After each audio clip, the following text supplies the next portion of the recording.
계시록에 보니까 천국의 책이 두 권 있다고 그래요. 하나는 생명록이죠. 예수 믿고 구원받은 하나님의 백성들의 이름이 생명록에 기록되어 있습니다. 저와 여러분의 이름이 생명록에 이미 기록된 줄 믿습니다. 하나는 기념록입니다. 생명을 얻은, 영생을 얻은 하나님의 백성들이 이 땅에 기념될 만한 어떤 삶을 살아갔는가 하는 것을 기록하는 기념록이죠. 거기에 의해서 우리의 상이 결정되는 것입니다. 저는 우리 산돌교회가 기념록에 두 가지가 분명하게 기록된다면, 하나는 뭐냐면 영혼 구원입니다. 세계 비전. 지금도 생명을 걸고 선교지에 나가서 복음을 전하고 있고, 가는 선교사, 보내는 선교사, 우리가 온통 선교사가 돼서 하나님께서 그렇게 기뻐하시고 원하시는 영혼들을 주님께로 인도하고 하나님의 나라를 확장하는 일에 우리 모두가 함께 힘을 다하여 달려가는 이 사건, 이 일이 기념록에 틀림없이 기록될 줄 믿습니다. 그리고 또 하나는 평생 우리 세대 한 번도 겪어보지 못했던 이 예배를 드리고 있습니다.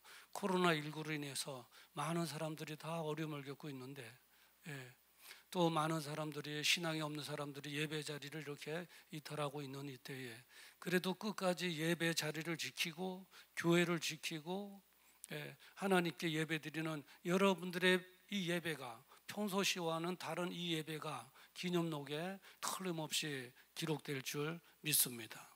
오늘도 무엇보다도 이 어려운 때에 코로나 바이러스에 보이지 않는 균을 뚫고 성전에 올라와 예배드리는 저와 여러분들에게 하나님의 놀라우신 은혜와 축복이 폭포수처럼 임하기를 주님의 이름으로 축원합니다. 이 두려움이라는 거 있잖아요. 지금 참 온 사회가 두려움에 떨고 있는데, 이 두려움이라는 것은 어떤 작용을 해요. 무슨 작용을 하냐면 마음을 이렇게 움츠러들게 합니다. 두려움이 내 눈을 통해서 또 생각을 통해서 내 마음에 딱 전달되는 순간 움츠려져요. 이런 상태가 지속되다 보면은 불면증에 걸리게 되고, 그리고 소화불량에 걸리게 되고, 우울증에 걸리게 되고, 또 좀 심각해지면 공황장애에 걸리게 되고, 더 심각해지게 되면 피해 망상증에 걸리게 됩니다. 그래서 몸도 피폐하게 만들고 우리 정신의 세계도 피폐하게 만듭니다. 그리고 나를 두렵게 하는 그 요소가 있을 거 아니겠어요? 그 문제가 있지 않겠어요? 그냥 두려운 건 아니잖아요. 내가 두려워한다, 우리가 두려워한다 그러면 그 무언가가 문제가 있다고요. 요소가 있는데 그거를 해결하지 못하면 인생은 거기서 끝나는 것입니다. 그 문제가 내 인생을 집어삼키기 때문에 그렇습니다. 그래서 제2의 멋진 인생을 펼쳐보지를 못합니다.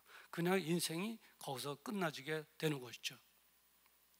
그렇기 때문에 우리는 두려움을 이겨내야 되고, 또 나에게 주는 두려움의 요소를 해결해야 될 줄 믿습니다.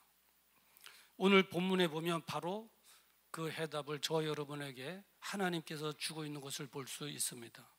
오늘 본문 말씀을 통해서 하나님의 음성을 우리가 귀담아 듣고 큰 은혜를 나누는 이 시간 되기를 주의 이름으로 축원합니다. 오늘 이 본문의 역사적인 배경을 보면 여호사밧 왕이 남유다의 4대째 왕으로 등극하게 됩니다. 그리고 몇 년을 다스리게 되냐? 25년을 다스리게 됩니다. 짧은 시절이 아니죠. 긴 시간입니다. 오늘날은 대통령이 5년지기 때문에 5년 하면 물러나지 않습니까? 이 왕정 시대에는 왕으로 등극하고 죽기까지 가는 것입니다. 그래서 여호사밧 왕은 25년 동안 짧은 시간이 아닌 긴 시간 유다를 통치한 것이죠. 그 기간 동안 이 여호사밧 왕은 훌륭한 일들을 많이 했습니다. 훌륭한 일 가운데 하나는 뭐냐면 하나님께서 싫어하시는 우상의 제단들을 다 제거했다는 것입니다.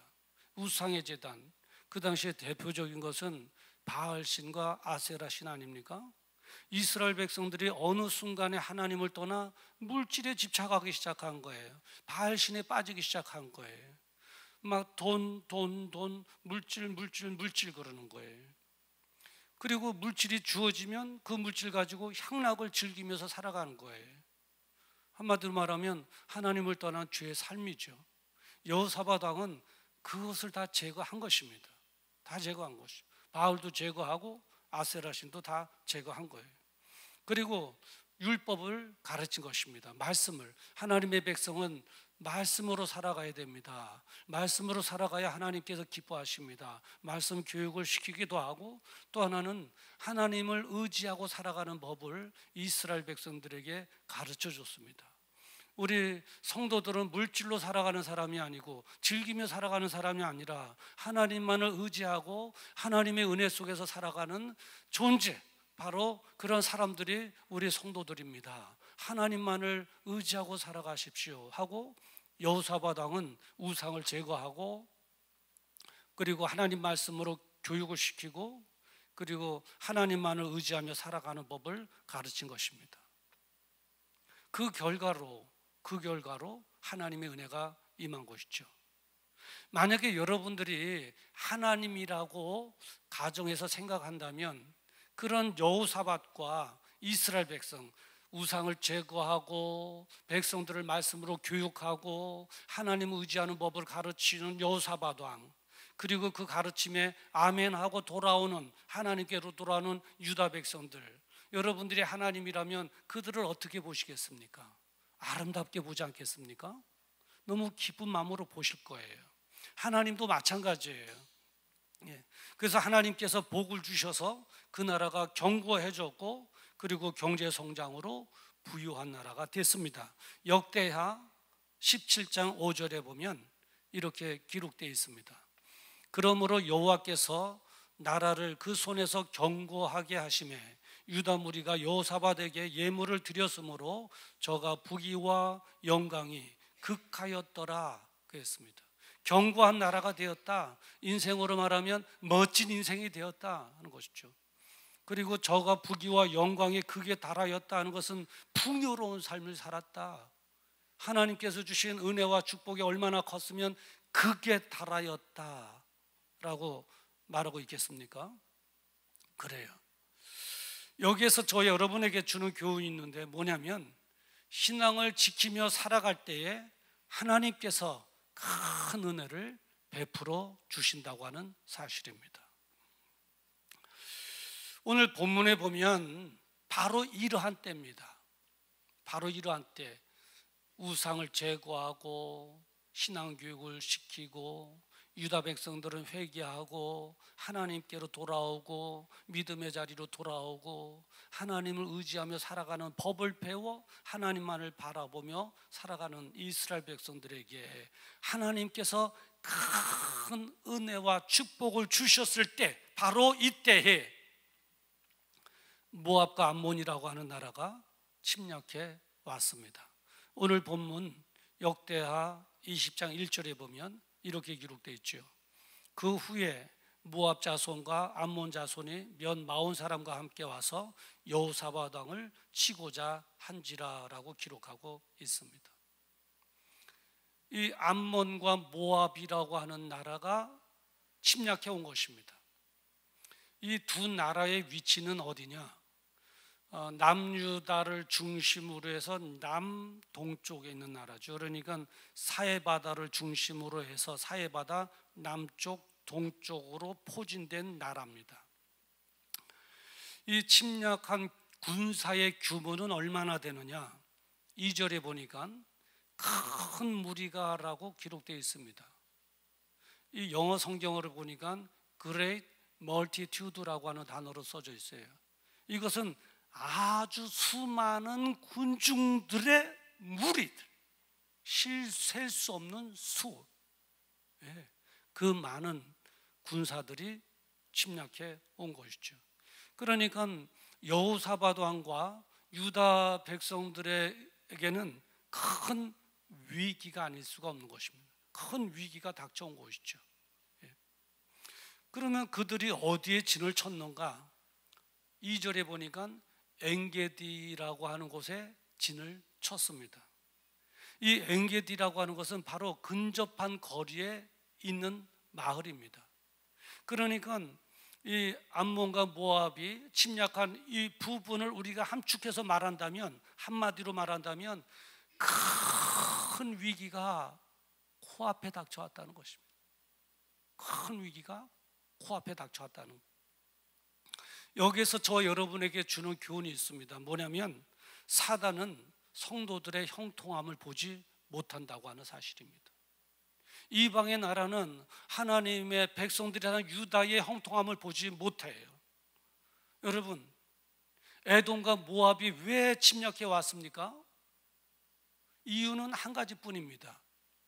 시험 들게 하려고, 신앙을 잃게 하려고, 뭔가 뺏어가려고, 건강도 뺏어가고 물질도 뺏어가고 기쁨도 뺏어가고, 그래서 불행한 삶을 살게 하려고 침략해 온 것 아니겠습니까? 이 이방인의 나라가 유다 백성들을 섬기기 위해서 침략해 왔겠습니까? 아니에요. 뭔가 뺏어가려고, 시험 들게 하려고, 불행하게 만들려고 침략해 온 것을 볼 수 있습니다. 이 남유다의 입장에서는 보통 위기가 아니에요. 싸워야 돼요. 칼을 들고 쌀아야 돼요. 내가 죽을 수도 있고 죽여야 돼요. 찔러야 돼요. 막 피가 튀길 거라고요. 죽은 병사의 가정은 깨질 거라고요. 정복당하면 나라는 잃을 거라고요. 가족 잃은 그 남은 가족들은 슬픔 속에 빠질 거라고요. 그리고 실망과 좌절의 늪으로 깊이 빠질 거라고요. 보통 위기가 아닌 것이죠. 그런데 이때 여호사밧의 상태는 어땠는가 보면은 매우 실망스러운 것을 볼 수 있는데, 대적할 힘이 없었습니다. 사실은 대적할 힘이 없었어요. 오늘 본문 12절에 보면 대적할 능력이 없고 라고 기록되어 있어요. 역대하 20장 12절에 봐요. 중반에 보면 우리를 치러오는 이 큰 무리를 우리가 대적할 능력이 없고 라고 기록되어 있잖아요. 대적할 힘이 없다는 거예요. 여호사밧 왕의 상태예요. 유다라고 하는 나라의 상태라고요. 그리고 대처 방안도 없는 거예요. 방법도 없는 거예요. 12절 말씀에 계속해서 보면 이렇게 기록되어 있잖아요. 어떻게 할 줄도 알지 못하옵고, 어떻게 할 줄도 모릅니다. 방법이 없습니다. 방안이 없습니다. 대적할 힘도 없고, 그리고 대처 방안도 없습니다. 그저 두렵고 놀랍고 떨릴 뿐입니다. 두렵고 놀랍고 떨리고. 15절에 보면 이렇게 기록되어 있잖아요. 두려워하거나 놀라지 말라. 왜 이러겠어요? 두려워하고 놀라하니까 그러지 말라는 거예요. 밥맛은 떨어지고, 소화는 안 되고, 잠은 안 오고, 다리는 후들후들거리고, 심장은 콩당콩당콩당하고 막 그래. 무슨 힘이라도 있으면 가서 나가서 싸울 텐데 대처할 힘도 없어요. 방법도 없고 꼼짝없는 거예요. 단지 처분만 바란 것이죠. 12절에 보면, 12절 끝에 보면 이렇게 기록되어 있지 않습니까? 오직 주만 바라보나이다. 오직 주만 바라봅니다. 나가서 싸울 힘이 없습니다. 방안도 없습니다. 하나님, 두렵고 떨릴 뿐입니다. 오직 주님만 바라봅니다. 그랬어요. 그런데 18절 말씀 하반절에 보니까 여호와 앞에 엎드려 경배하고 라고 했어요. 주님만 바라보는 자는 다른 거 없어요. 하나님 앞에 철푸덕 엎드려지는 거예요. 철푸덕 엎드려져서 예배 드리는 거예요. 예배 드리는 거예요. 그것이 주님만 바라보는 거예요. 주님의 처분만 바라는 거예요. 주님만 처분만. 주님께 맡깁니다. 주님의 처분에 다 맡깁니다. 주님만 바라봅니다. 하고 여호사밧 왕은 여호와 앞에 바짝 엎드려서 예배를 드린 거죠. 여기에서 저 여러분에게 주는 교훈이 있습니다. 뭐냐면 나에게 해결할 힘이 없다고 생각하는 것이 복이라는 거예요. 나에게 해결할 힘이 없는 게 복인 거예요. 내게 해결할 힘이 있다고 생각하고 내가 발발거리면서 다니는 것이 오히려 불행인 거예요. 여호사밧 왕은 능력도 없습니다. 방법도 없습니다. 오직 주님만 바라봅니다 하고 바싹 엎드려 예배 드린 것이죠. 우리는 여기서 위기에 처했던 여호사밧이 무엇을 했는가를 알아보는 것은 대단히 중요합니다. 다시 말하면 두려움을 이겨내고 문제를 해결하기 위해서 무엇을 했는가 하는 것을 알아봐야 됩니다. 왜냐하면 거기에 우리에게 주는 영적인 교훈이 있기 때문에 그렇습니다. 저는 이렇게 생각해요. 한순간에 여호사밧이 이런 생각은 그걸 한 번쯤은 했을 거라고 생각해요. 좀 비굴하기는 하지만은 살 수만 있다면 적에게 항복할까? 그런 생각도 한번 했을 거라고 생각해요. 어떻게 하겠어요? 싸우면 지잖아요. 싸우면 죽잖아요. 꼼짝달싹 할 수 없잖아요. 어떻게 하겠어요? 그렇게 생각하는 것도 가언은 아니죠. 비굴하긴 하지만은 살 수만 있다면 항복할까? 그런데 여호사밧 왕은 그러지 않았어요. 두 가지를 했어요. 두 가지를 했는데 그 첫 번째가 뭐냐면 기도를 했어요.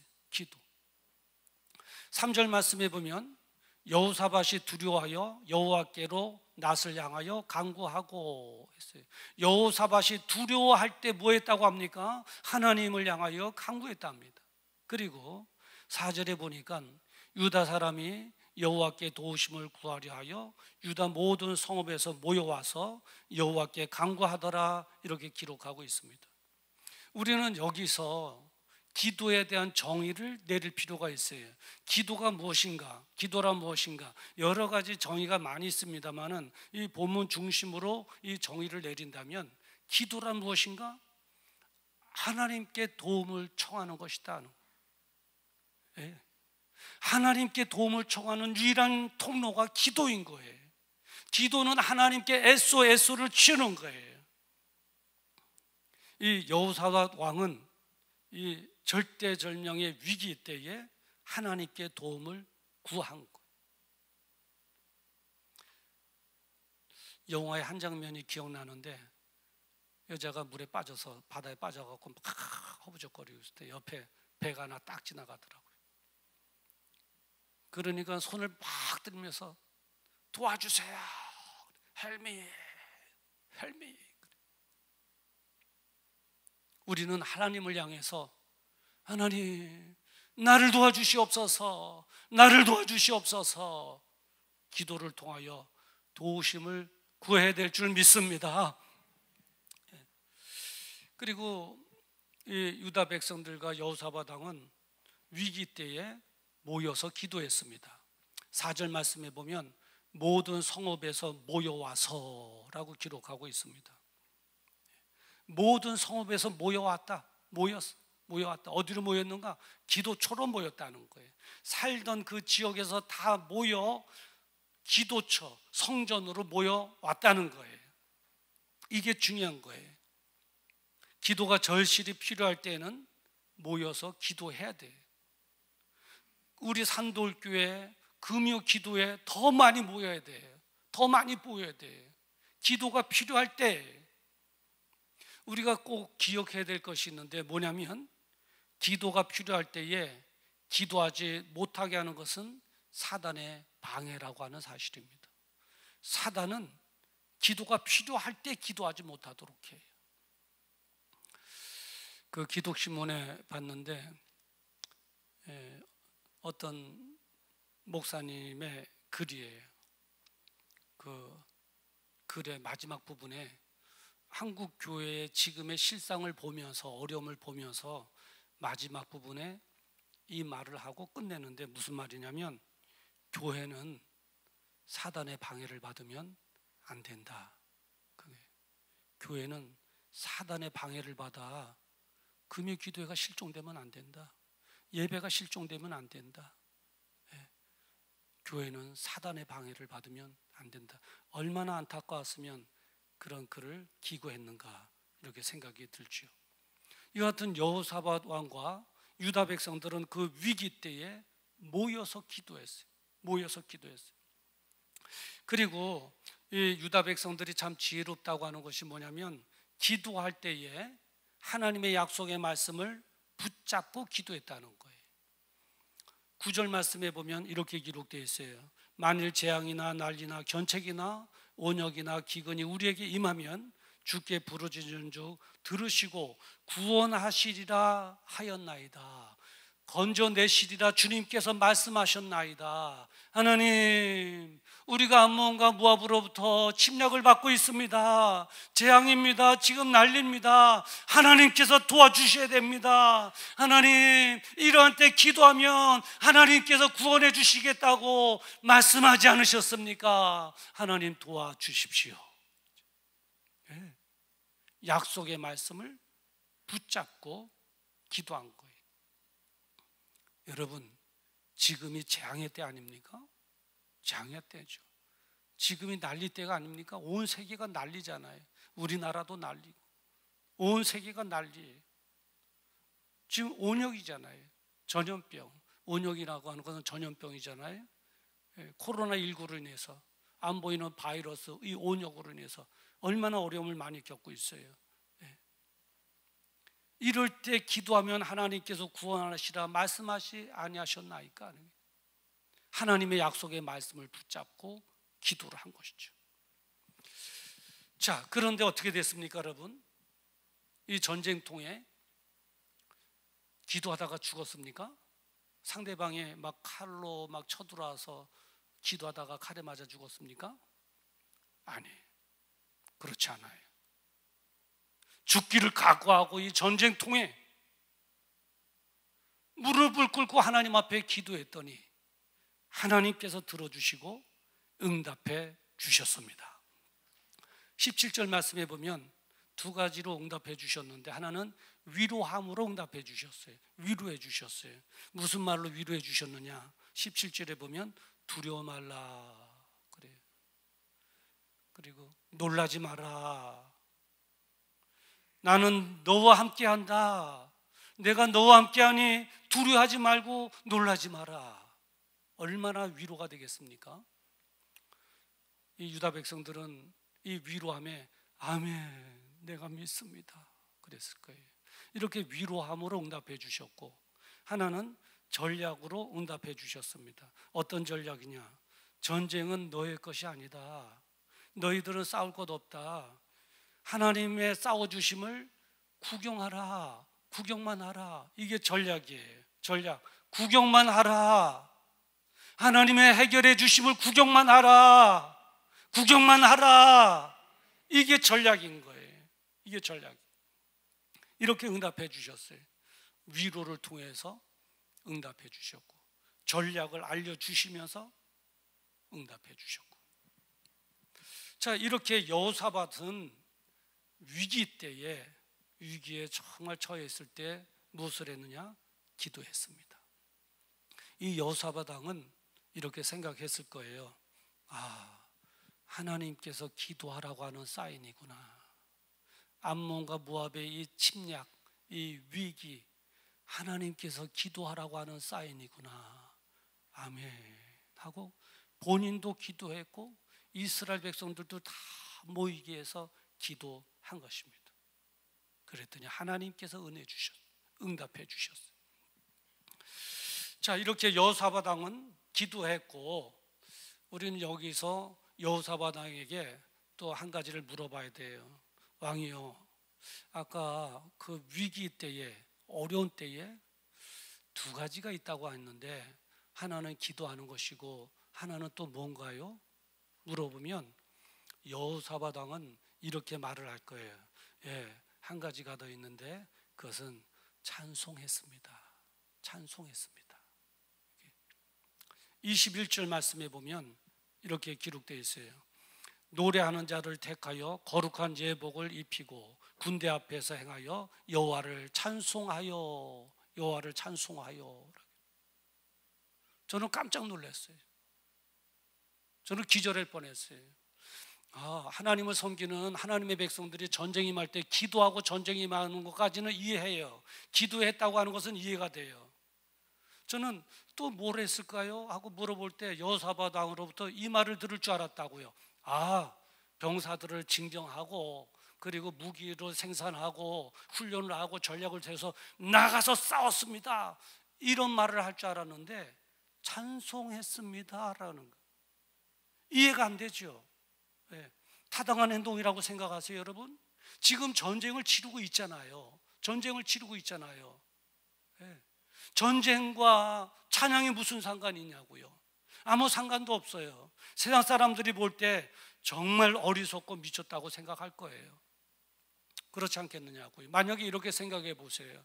코로나19로 인해서 지금 온통 백성들이 난리인데 우리 찬송하십시다라고 한다면 이해가 되겠냐고요. 예수 믿지 않는 세상 사람들은 아이고 저 어리석은 사람 봐, 지금 코로나19로 인해서 어려움을 겪고 있는데 찬송하면 되나? 찬송한다고 되나? 기도하고 찬송한다고 되나? 그렇게 생각하지 않겠습니까, 여러분?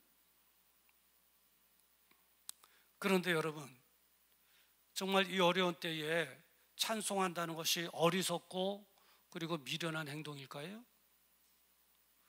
여러분 어떻게 생각하세요? 절대 그렇지 않아요. 노예예요. 절대 어리석고 또 미련한 행동이 아니에요. 오늘 본문 22절 말씀을 다 같이 한번 읽어봅시다. 22절, 본문 22절 다 같이 읽어봅시다. 시작. 그 노래와 찬송이 시작될 때에 여호와께서 복병을 두어 유다를 치러온 암몬 자손과 모압과 세일산 사람을 치게 함으로 저희가 패하였으니. 아멘. 이게 무슨 말입니까? 찬송이 시작될 때 하나님께서 암몬과 그리고 모압 백성들을 다 물리쳐 주셨다는 거예요. 문제를 해결해 주셨다는 거예요. 할렐루야. 하나님의 역사가 나타났다는 거예요. 언제 나타났다고요? 찬송이 시작될 때. 찬송이 시작될 때. 여러분, 어려울 때 우리가 찬송 부르는 것이 어리석은 일입니까, 여러분? 아니에요. 하나님의 역사를 일으키는 일이에요. 우리가 찬송할 때 하나님께서 해결해 주세요. 우리가 찬송할 때 하나님께서 우리 삶을 책임져 주시는 거예요. 이렇게 여호사밧은 위기에 처했을 때에 기도하고 찬송했습니다. 다른 거 하지 않았어요. 다른 사람에게 도움을 요청하지 않았어요. 북이스라엘은 같은 민족이잖아요. 이럴 수도 있었겠죠. 북이스라엘 향하여 우리 같은 민족이니까 우리 좀 도와다고, 용병을 좀 보내다고 부탁할 수 있었지 않겠어요? 그런데 그러지 않았어요. 밑에 보면 애굽왕이 있었어요. 애굽이 있었어요. 애굽에게 용병을 요청하지 않겠어요? 우리가 돈 줄 테니까 병사들을 좀 보내주십시오. 우리를 위해서 좀 싸워주십시오. 도움을 요청할 수도 있었을 것이라고요. 근데 그러지 않았어요. 오직 하나님 앞에 철푸덕 엎드려 기도하고 찬송한 것밖에 없습니다. 그랬더니 하나님께서 그 기도를 들어주시고 응답해 주시고 위로해 주시고 역사해 주시고 해결해 주신 줄 믿습니다. 저는 여기서 갑자기 이사야서 말씀이 기억났어요. 이사야서 55장 8절에 보면 이렇게 기록되어 있어요. 제가 읽어드릴게요. 여호와의 말씀에 내 생각은 너의 생각과 다르며 내 길은 너의 길과 달라서 내 생각은 너의 생각보다 높으니라. 이렇게 내 생각은 너의 생각과 다르다. 내 생각은 너의 생각과 다르다. 그런데 내 생각은 너희가 생각하는 것보다 높으니라. 더 옳다. 그래.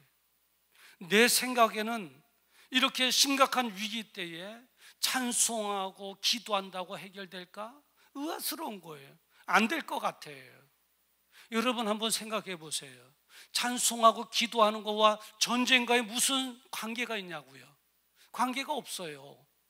여러분, 찬송하고 기도하는 것이 코로나19 바이러스와 무슨 관계가 있냐고요? 관계가 없어요. 그런데 찬송하고 기도하라는 거. 찬송하고 기도하라는 거. 하나님의 생각에는 된다는 거예요. 우리의 생각과 다르다는 거예요. 중요한 것은 내 생각은 틀리다는 거예요. 하나님의 생각이 더 위대하다는 거예요. 맞다는 거예요. 내 생각을 내려놓고 하나님의 생각을 따르는 저와 여러분 되기를 주님의 이름으로 축원합니다. 저는 오늘 설교를 하나의 예화로 집약시킬 수 있을까 그런 생각을 하다가 초대교회에 순교사라고 하는 책이 있거든요. 그 성도들이 신앙 지키다가 이제 순교하는 과정에 그런 많은 예화들이 있는데 그거를 할까 아니면 저에 대한 간증을 할까 그러다가 성경에서 말씀하시는 걸 찾는 것이 더 낫겠다 생각했어요. 그래서 누구를 찾아냈냐면 바울과 실라를 찾아냈어요. 이 바울과 실라 여러분 아시잖아요. 신앙을 지키고 복음을 전하다가 감옥에 가게 됐잖아요. 빌립보 감옥이에요. 빌립보 감옥. 그 당시에는 예수 믿는 사람들 다 그렇습니다만은 복음을 전하다가 걸리게 되면 순교 당하게 돼 있는 거예요.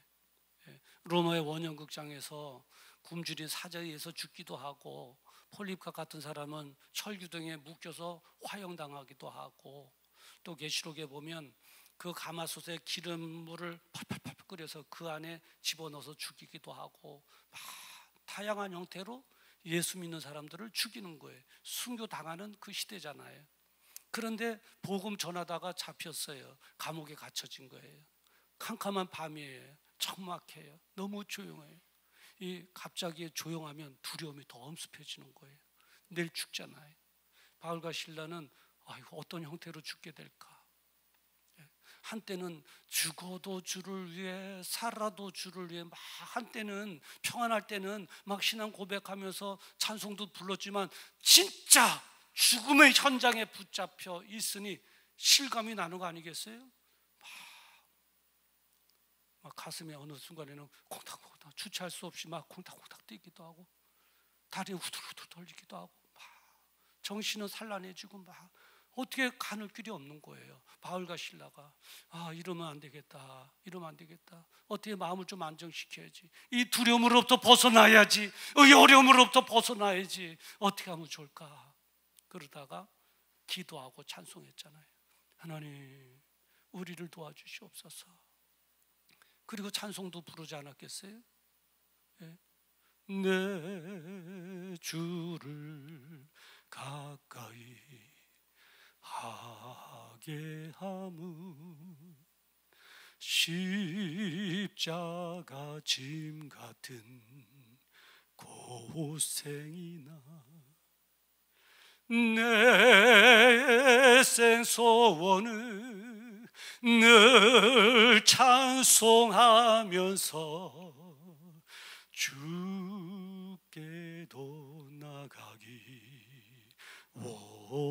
원합니다.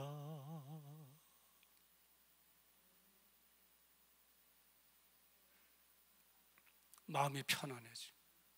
두려움은 눈 녹듯이 사라져버려.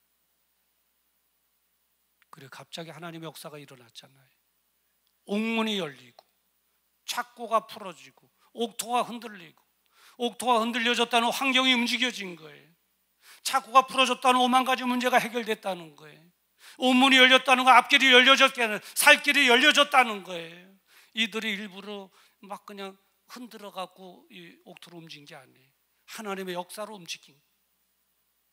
마음은 갑자기 평안해지고 기쁨이 샘솟, 용기는 나고. 제가 전도사 때 유년주일학교 애들에게 이걸 설교하고 이제 설교 끝나고 질문을 던지거든요. 얘들아, 오늘 설교 잘 들었니? 그러니까 네 그래. 옥문을 어떻게 열었다고? 그러니까 열쇠로요 그래. 차고가 수갑이 어떻게 해서 벌어졌다고? 그것도 열쇠로요 그래. 아니야, 기도하고 찬송할 때 하나님께서 열어주신 거야. 하나님께서 해주신 거야. 그러니까 알았니? 그래. 네 그래. 옥문 누가 열어줬다고? 하나님이. 그래요. 두려움이 엄습해오고 환경의 어려움이. 여호사밧은 한 것은 두 가지밖에 없어요. 기도하고 찬송하고. 기도하고 찬송했더니 두려움이 물러가. 안개 거치듯이 두려움이 평안하게. 두려움만 사라질 뿐만 아니라 환경에 하나님께서 개입해 주셔서 암몬을 물리쳐 주신 것처럼 코로나도 물리쳐 주실 줄을 믿습니다. 그래요. 저는 공식을 하나 만들었어요. 뭐냐면 기도 플러스 찬송 니꼬로 뭘까요? 금요 예배, 금요 기도회. 금요 기도회는 기도와 찬송밖에 없어요. 찬송하고 기도하고 찬송하고 기도하고 우리 다 알잖아요. 니꼬로 금요 기도회. 금요 기도에 더 모여야 된다고. 더 모여야 될 때잖아요. 누가 내 자식들을 위해서 기도해 주냐고. 이 어려운 때에, 두려운 때에, 이 위험한 때에 여러분들 어떻게 여러분의 자녀의 코를 막고 다니겠느냐고요. 끝까지. 자녀들은 어디 가는지도 모르잖아요. 많은 친구들을 만나러 다니잖아요. 자녀들을 위해서 더 기도해야 될 때잖아요. 내 자녀들을 위해서 누가 기도하냐고요. 내 가정을 위해서 누가 기도하냐고요. 이 코로나를 위해서 누가 기도하냐고요. 이 나라 민족을 위해서 누가 기도하냐고요. 우리가 더 기도해야 될 때잖아요. 다른 때보다도 더 기도해야 될 때잖아요. 저는 한국교회 성도들을 향해서 한번 질문하고 싶어요. 금요일날 그 시간에 무엇을 하고 있는가? 나와야 돼요. 찬송의 자리로 나와야 돼요. 기도의 자리로 나와야 돼요. 우리가 찬송하고 기도해야 돼요. 더 큰 기도의 제목이 있잖아요. 정말 기도가 필요한 때잖아요. 그래요. 우리는 더 기도해야 돼. 더 모여서 기도해야 돼. 더 하나님 앞에 도움을 요청해야 돼. 내 자녀를 위해서 우리가 눈물 뿌려 기도해야 돼. 가정을 위해서, 직장을 위해서도, 이 위기를 위해서도. 우리는 이 민족과 나라를 걸머쥐고 하는 하나님의 기도원에 숨겨둔 300 용사와 같은 용사 아닙니까 여러분? 그래요. 더 기도할 때. 그래도 우리 산돌교회는 건강해요. 금요일날 많은 분들이, 나올 분들은 다 나오고 계세요. 근데 더 나와야 돼. 더 나와야 돼. 유튜브를 통해서 이 설교를 듣는 우리 사랑하는 모든 교회 성도들은 그 시간에 교회로 가셔야 돼. 기도해야 될 때, 우리 선교사들을 위해서 기도해야 될 때예요. 생명 걸고 복음을 전하고 있잖아요. 거기서 일을 당하면 만날 수도 없어요. 그런 위기 속에서도 복음을 전하고 있는 선교사들을 위해서도 기도해야 될 때잖아요. 한국교회 미래를 위해서도 기도해야 될 때잖아요. 교회로 가셔요. 금요일날 교회로 가셔야 돼요. 우리 성도들 교회로 모여야 돼요. 금요 기도가 회복되어질 때 우리는 두려움으로부터 벗어나게 될 것이고 하나님에 의하여 코로나19가 해결될 줄 믿습니다. 그런 은혜와 축복이 있기를 주님의 이름으로 축원합니다. 기도하겠습니다.